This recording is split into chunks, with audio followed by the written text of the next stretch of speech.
Hello दोस्तों, नमस्कार। स्वागत है आपका उत्तराखंड जी के वेरी जी ट्रिक्स में। और आज की इस वीडियो में हम बात करेंगे दोस्तों उत्तराखंड जी के टेस्ट सीरीज पार्ट 30 के बारे में। और ये सीरीज दोस्तों हमारे उत्तराखंड के सभी एग्जाम्स वीडियो वीपीडीओ सहित 854 पदों, कनिष्ठ सहायक के 751 पदों और अन्य जितने भी हमारे उत्तराखंड के एग्जाम होते हैं, उत्तराखंड पुलिस, आबकारी प्रवर्तन सिपाही, पटवारी या अन्य जितने भी एग्जाम्स होते हैं, सभी के लिए काफ़ी महत्वपूर्ण सीरीज है, जिसमें हम डेली 10 प्रश्नों को डिस्कस करते हैं और 10 प्रश्नों से संबंधित अन्य महत्वपूर्ण फैक्टों के बारे में भी जानते हैं। तो आज ये इस सीरीज का हमारा 30वां पार्ट है दोस्तों।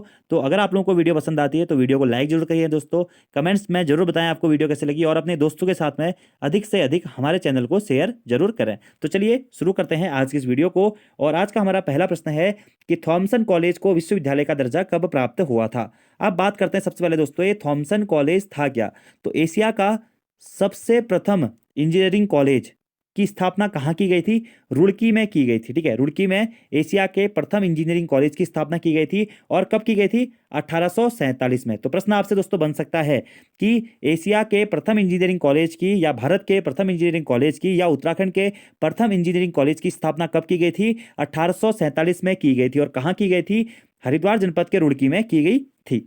उसके बाद में दोस्तों 1854 में इसी इंजीनियरिंग कॉलेज का नाम परिवर्तित करके क्या कर दिया जाता है? थॉमसन कॉलेज कर दिया जाता है। और इसी थॉमसन कॉलेज के बारे में पूछा गया है, जो कि एशिया का प्रथम इंजीनियरिंग कॉलेज था, कि इसे विश्वविद्यालय का दर्जा कब दिया गया था। ऑप्शन है आपके पास में 1947, 1949, 2001 और 2009। तो इसका जो राइट आंसर है दोस्तों वो है आपका ऑप्शन नंबर बी, कि थॉमसन कॉलेज को विश्वविद्यालय का दर्जा कब दिया गया था? 1949 में दिया गया था। तो अभी तक मैंने आपको क्या क्या बताया हुआ है कि एशिया के प्रथम इंजीनियरिंग कॉलेज की स्थापना 1847 में हरिद्वार जनपद के रुड़की में की गई थी और 1854 में इसका नाम परिवर्तित करके थॉमसन कॉलेज ऑफ इंजीनियरिंग कर दिया गया था।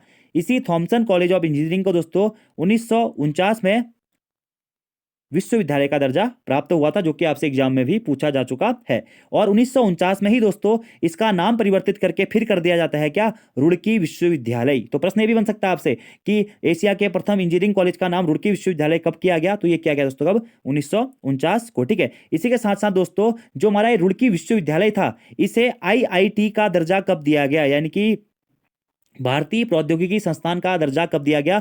यह प्रश्न भी काफी इंपोर्टेंट है। रुड़की विश्वविद्यालय को आईआईटी का दर्जा कब दिया गया? तो 21 सितंबर 2001, 21 सितंबर 2001 को दोस्तों जो हमारा विश्वविद्यालय था, इसे आईआईटी यानी कि भारतीय प्रौद्योगिकी संस्थान का दर्जा दिया गया। और उत्तराखंड में एकमात्र आईआईटी है दोस्तों, कहाँ पे? रुड़की में स्थित है, जो कि जाना जाता है हमारा क्या? रुड़की आईआईटी के नाम से, या रुड़की भारतीय प्रौद्योगिकी संस्थान रुड़की के नाम से इसे जाना जाता है। और इसे आईआईटी का दर्जा कब प्राप्त हुआ था? 21 सितंबर 2001 को प्राप्त हुआ था। इतने पॉइंट आप लोगों को यहां से याद कर लेने हैं। तो आंसर हो जाएगा थॉमसन कॉलेज को विश्वविद्यालय का दर्जा 1949 में प्राप्त हुआ था। तो चलिए थोड़ा सा बात कर लेते हैं एक्सप्लेनेशन। देखिए आप पढ़ सकते हैं यहाँ पे कि एशिया के प्रथम इंजीनियरिंग कॉलेज की स्थापना 1847 में रुड़की में की गई थी। 1854 में इसका नाम थॉमसन कॉलेज रखा गया था। 1949 में दोस्तों इस कॉलेज को विश्वविद्यालय का दर्जा प्राप्त हुआ और 1949 में ही इसका नाम रुड़की विश्वविद्यालय कर दिया गया। इस रुड़की विश्वविद्यालय को आईआईटी का दर्जा कब प्राप्त हुआ दोस्तों? ये भी प्रश्न एग्जाम में पूछा गया है। तो 21 सितंबर 2001 को इसे आईआईटी का दर्जा प्राप्त हुआ। परीक्षा वाणी की काफी सारे संस्करण में दोस्तों ये सन 2002 दिया गया, जो कि गलत है। सही आंसर क्या है इसका? 21 सितंबर 2001 को इसे आईआईटी का दर्जा प्राप्त हुआ था। काफी महत्वपूर्ण प्रश्न दोस्तों ये है। अगला हमारा दूसरा प्रश्न है कि कंकोड़ा खाल आंदोलन का नेतृत्व किसके द्वारा किया गया था? कांकड़ो खाल आंदोलन का नेतृत्व किसके द्वारा किया गया था? ऑप्शन है बद्रीदत्त पांडे, अनुसुईया प्रसाद बहुगुणा, जगमोहन सिंह नेगी और भैरवदत्त धुलिया जी। देखिए दोस्तों ये जो आंदोलन है काफी महत्वपूर्ण है, क्योंकि इसी आंदोलन के बाद में अनुसुईया प्रसाद बहुगुणा जी को गण केसरी की उपाधि दी गई थी। क्या? गण केसरी। कुमाऊं केसरी कौन था दोस्तों? कुमाऊं केसरी है कौन? बद्रीदत्त पांडे जी। बद्रीदत्त पांडे कुमाऊं केसरी हैं और गढ़ केसरी कौन है? वो है अनुसुईया प्रसाद बहुगुणा जी। तो जो हमारा कंकोड़ा खाल आंदोलन हुआ था, इसका नेतृत्व किसने किया था? अनुसुईया प्रसाद बहुगुणा जी ने ही किया था। अब यह कंकोड़ा खाल आंदोलन क्या था दोस्तों? यह कुली बेगार आंदोलन के विरुद्ध में गढ़वाल में जो आंदोलन हुआ था वही था हमारा क्या? कंकोड़ा खाल आंदोलन। तो प्रश्न आपसे यह भी बन सकता है दोस्तों कि कंकोड़ा खाल आंदोलन का संबंध किससे था? तो कुली बेगार प्रथा के विरोध से इसका संबंध था।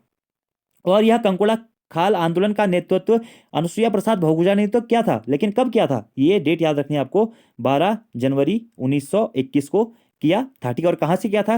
रुद्रप्रयाग से इसका नेतृत्व किया था। इसी आंदोलन के बाद में अनुसुईया प्रसाद बहुगुणा जी को गण केसरी की उपाधि दी गई थी। बद्रीदत्त पांडे कौन है? हमारे कुमाऊं केसरी हैं। ठीक है, तो चलिए कंकोड़ा खाल आंदोलन का नेतृत्व किसने किया था? राइट आंसर हो जाएगा ऑप्शन नंबर बी, अनुसुईया प्रसाद बहुगुणा। एक्सप्लेनेशन थोड़ा सा पढ़ लेते हैं दोस्तों कि कुली बेगार प्रथा के विरुद्ध 12 जनवरी 1921 को रुद्रप्रयाग में अनुसुईया प्रसाद बहुगुणा के नेतृत्व में कंकोड़ा खाल आंदोलन प्रारंभ किया गया था? कब? 12 जनवरी 1921 को। इस आंदोलन के दौरान ही अनुसुईया प्रसाद बहुगुणा जी को गढ़ केसरी की उपाधि से नवाजा गया था। इंपोर्टेंट प्रश्न है दोस्तों, अच्छा प्रश्न है, ठीक है। अगला हमारा तीसरा प्रश्न है कि कुमाऊं कहो या उत्तराखंड एक ही बात है, यह किसका कथन है?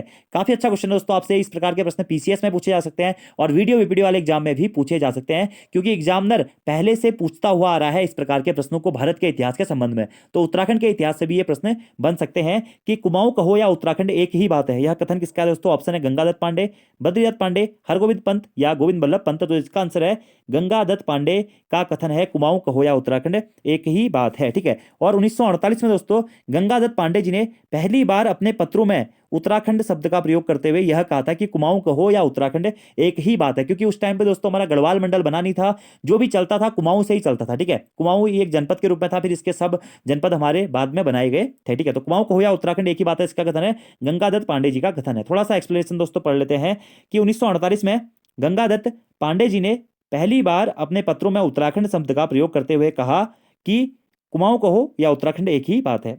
1948 में दोस्तों बद्रीदत्त पांडे जी ने उत्तराखंड राज्य की मांग का विचार राज्य पुनर्गठन आयोग के समक्ष रखा था। तो प्रश्न बन सकता है दोस्तों कि बद्रीदत्त पांडे जी ने उत्तराखंड राज्य की मांग का विचार राज्य पुनर्गठन आयोग के समक्ष कब रखा था? 1948 में रखा था। लेकिन अस्वीकार किसने किया? ये प्रस्ताव जो रखा था यह दोस्तों गोविंद बल्लभ पंत जी के द्वारा अस्वीकार कर दिया गया, गोविंद बल्लभ पंत जी के द्वारा, क्योंकि गोविंद बल्लभ पंत जी ये कभी नहीं चाहते थे कि उत्तराखंड नाम से या किसी एक पर्वतीय जनपद का अलग से निर्माण हो, क्योंकि उनका यह मानना था कि अगर पर्वतीय जनपद का निर्माण कर दिया जाता है तो उससे पर्वतीय जनपद का विकास ना के बराबर हो पाएगा। अगर वह उत्तर प्रदेश के साथ रहेगा तो उत्तर प्रदेश के साथ साथ उसका भी विकास हो जाएगा, और अगर उत्तर प्रदेश से अलग हुआ तो पर्वतीय राज्य का विकास होना बहुत टफ हो जाएगा। इसलिए गोविंद बल्लभ पंत जी हमेशा इस चीज से नकारते रहते थे, ठीक है। अब प्रश्न बनता है दोस्तों, एक और प्रश्न काफी इंपोर्टेंट है कि पृथक राज्य की मांग सर्वप्रथम कब की गई थी? तो पृथक राज्य की मांग सर्वप्रथम दोस्तों 1897 में की गई थी। कब? 1897 में सबसे पहले पृथक राज्य की मांग की गई थी। बहुत इंपोर्टेंट प्रश्न है दोस्तों, एग्जाम में भी पूछा जा सकता है। अगला पॉइंट यहीं से है दोस्तों कि क्या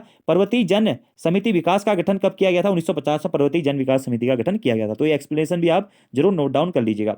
अगला प्रश्न है, बेसिक प्रश्न है, पहले भी बता चुका हूं आपको कि सालम की क्रांति कब हुई थी? ऑप्शन है 5 सितंबर 1942, 10 सितंबर 1944, 25 अगस्त 1942 या फिर 25 सितंबर 1945। तो सालम की क्रांति हुई थी दोस्तों कब? 25 अगस्त 1942 को सालम की क्रांति हुई थी। सालम कहां पड़ता है दोस्तों? ये सालम नामक क्षेत्र अल्मोड़ा जनपद में स्थित है सालम, ठीक है। अगला प्रश्न आपसे पूछा जाता है दोस्तों कि सल्ट की क्रांति कब हुई थी? तो सल्ट की क्रांति हुई थी तो क्या 5 सितंबर 1942 को सल्ट की क्रांति हुई थी। सल्ट कहां पड़ता है? ये भी अल्मोड़ा जनपद में ही पड़ता है। और इसी सल्ट को दोस्तों, जो 5 सितंबर 1942 को सल्ट की क्रांति हुई, इसी सल्ट को कुमाऊं का बारदौली भी कहा जाता है, कुमाऊं का बारदौली भी कहा जाता है। और सल्ट में 5 सितंबर को शहीद दिवस के रूप में मनाए जाने का भी वर्णन हमें मिलता है, ठीक है। तो कुमाऊं का बारदौली क्या है दोस्तों? वो है सल्ट। कहां पड़ता है? अल्मोड़ा जनपद में। और सल्ट की क्रांति कब हुई थी?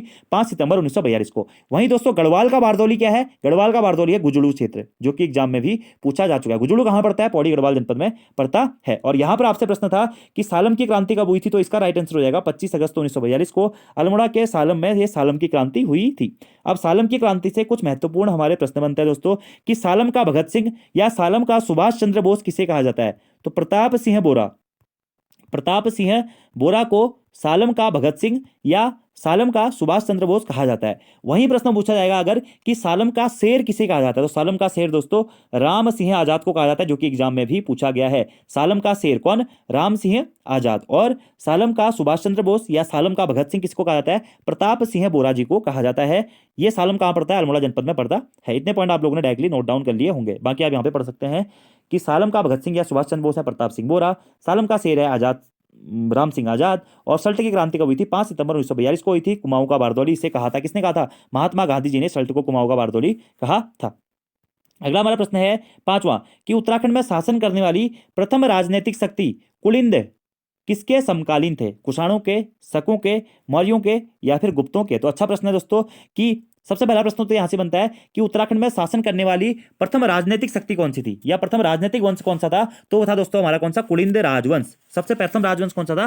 कुलिंद राजवंश था, ठीक है। और वहीं अगर आपसे प्रश्न दोस्तों पूछा जाता कि उत्तराखंड में शासन करने वाला प्रथम ऐतिहासिक राजवंश कौन सा था? तो ऐतिहासिक राजवंश है दोस्तों कौन सा? कार्तिकेयपुर राजवंश या फिर कत्यूरी राजवंश, जो कि इंपॉर्टेंट है और आपसे एग्जाम में भी दोस्तों पूछा जा सकता है।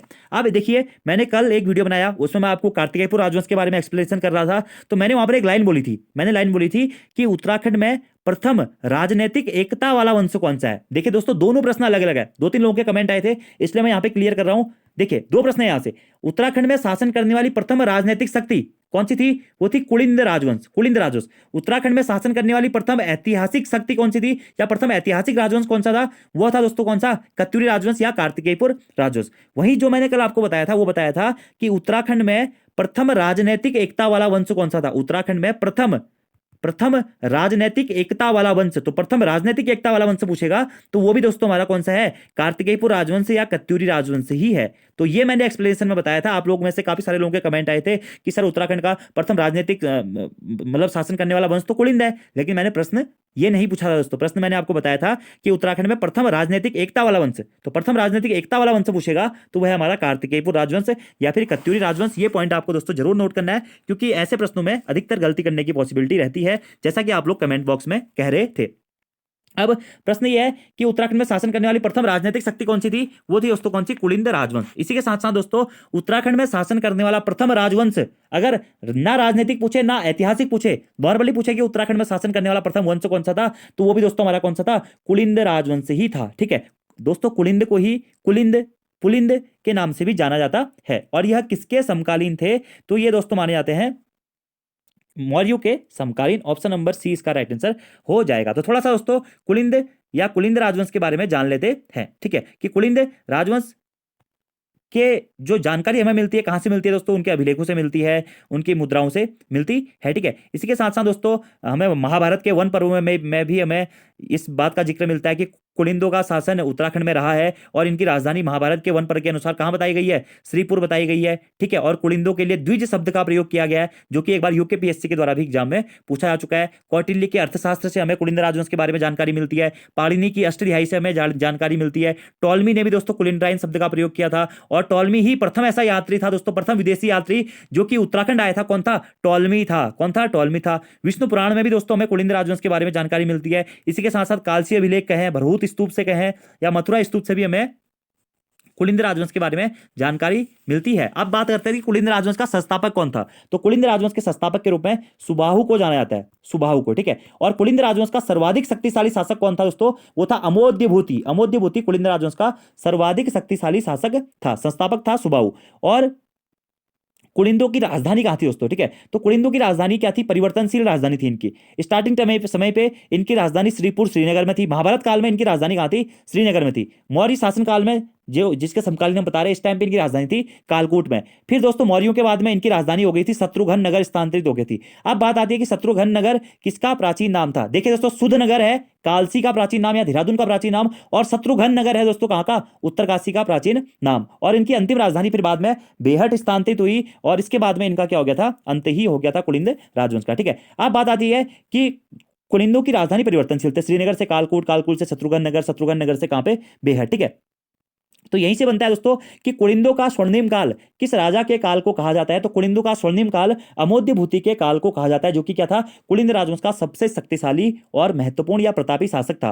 कुलिंद राजवंश की मुद्राएं दोस्तों काफी महत्वपूर्ण है। कुलिंद राजवंश से हमें मेनली 3 प्रकार की मुद्राएं देखने को मिलती है: अल्मोड़ा प्रकार की मुद्रा, अमोध्यभूति प्रकार की मुद्रा और छत्रेश्वर प्रकार की मुद्रा। जिसमें से अमोध्यभूति प्रकार की मुद्रा दोस्तों द्विलिपि मुद्रा के रूप में जानी जाती है, क्योंकि इसमें ये ताम्र और रजत दोनों की मुद्रा के रूप में जानी गई है। बाकी सारी चीजें दोस्तों मैं आपको डिटेल्स में पहले बता चुका हूं। ठीक है, वस्तु विनिमय पर आधारित व्यापार भी करते थे। ठीक है, और कुलिंदों के ही समकालीन राजवंश हमारे उत्तराखंड में रहे। यौदुंबर राजवंश कुलिंदों के समकालीन चला। यौधेय राजवंश चला, जो कि देहरादून में यादवों का शासन जो चलता था।